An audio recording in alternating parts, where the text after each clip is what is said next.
And hello everybody, welcome back to LFC News. I hope you are all well. Football, of course, this weekend. Liverpool take on Brighton in the FA Cup. A trophy, of course, that we should look to try and go and win due to our league chances, of course. Well, there's no chance we're winning the league this year, but regardless, we should be, as Liverpool Football Club, obviously looking to try and compete for silverware, ending a season with silverware, even when there has been a bit of a disappointing season. Now, of course, it is February, and I appreciate that not a lot of people want to talk about transfers in February.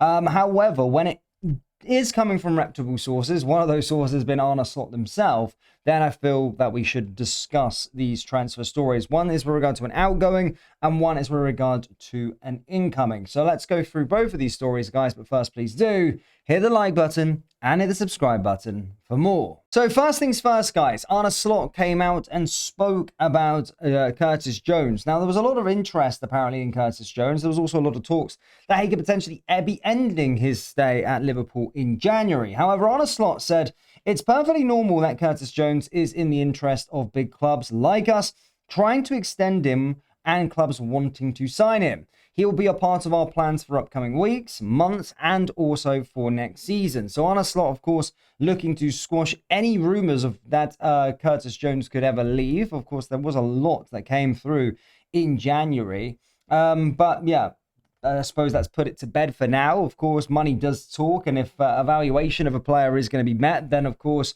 Liverpool would likely negotiate over a potential deal. But Arne Slot has come out and said that he is a part of the plans for the upcoming weeks, months, and also going into next season.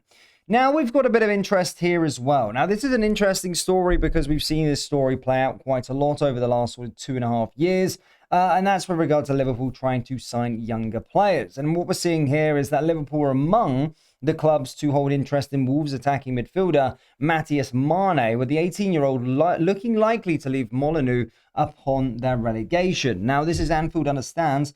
Liverpool, Newcastle and Brentford are all interested in Wolves' breakout talent, Mane, who's already made 15 Premier League appearances so far this season. Now, reports on Thursday claim the youngsters' representatives had visited the AXA training centre with a suggestion it was linked to a transfer.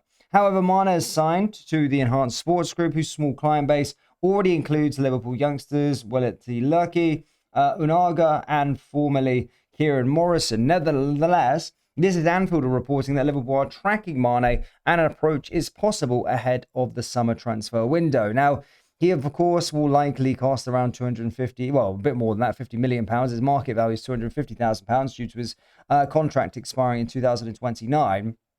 However, yeah, this is something that we've seen this football club do time and time again, go after the sort of league's best talents and try them, get them into our ranks. So, yeah, an interesting story. Yes, of course, it is pretty early to be discussing, but as always with big clubs, they do prepare, and Liverpool are always preparing out of the transfer window to try and get transfer deals done ahead of the summer. 15 appearances already in the Premier League, 9 of those being starts, 2 goals, 1 assist.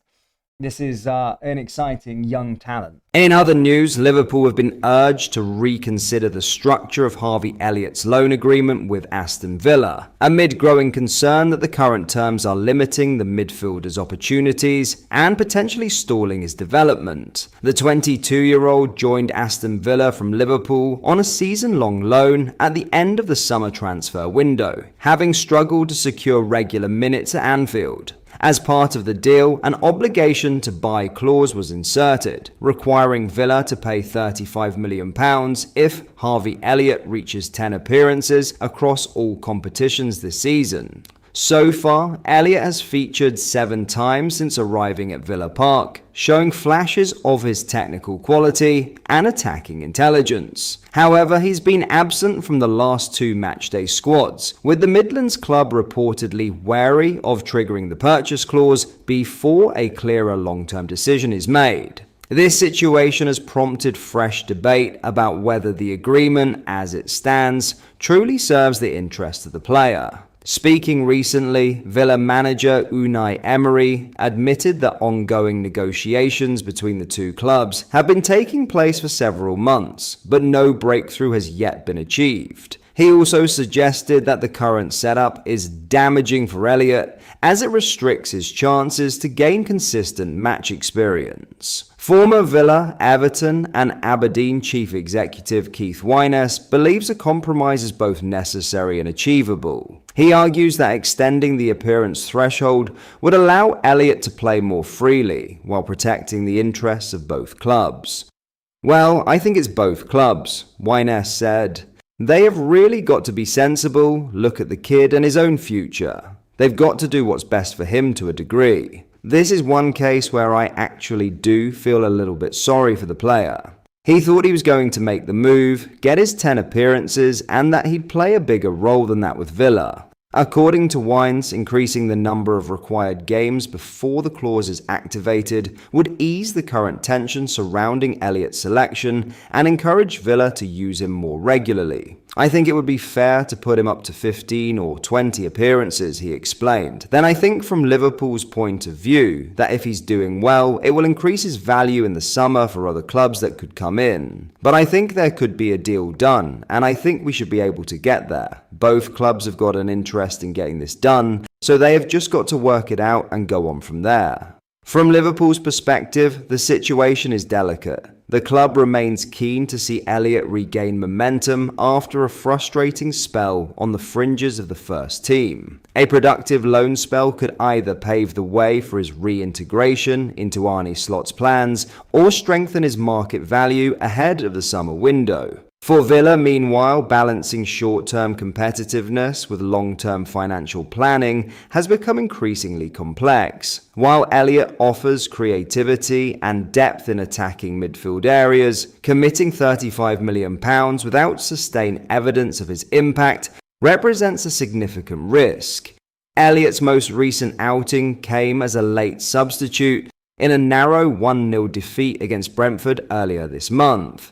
Since then, his exclusion from matchday squads has only fueled speculation that contractual considerations are outweighing footballing ones. As talks continue behind the scenes, pressure is mounting on both clubs to find a solution that prioritizes the player's development. With months of the season still to play, a revised agreement could yet unlock Elliott's potential at Villa Park and provide clarity over his long-term future. Ultimately, whether Liverpool and Villa can reach a compromise may determine not only the outcome of this loan spell, but also the next chapter of Elliott's career. For now, his progress remains caught in the middle of negotiations, with all sides aware that time is steadily ticking away. But that is all for today's video. Thank you for watching. I hope you enjoyed. If you did, please drop a like on the video and subscribe to the channel for daily Liverpool content. We post all the latest Liverpool news every day, so join our fast growing community so you never miss out. Thank you. I'll see you in the next video.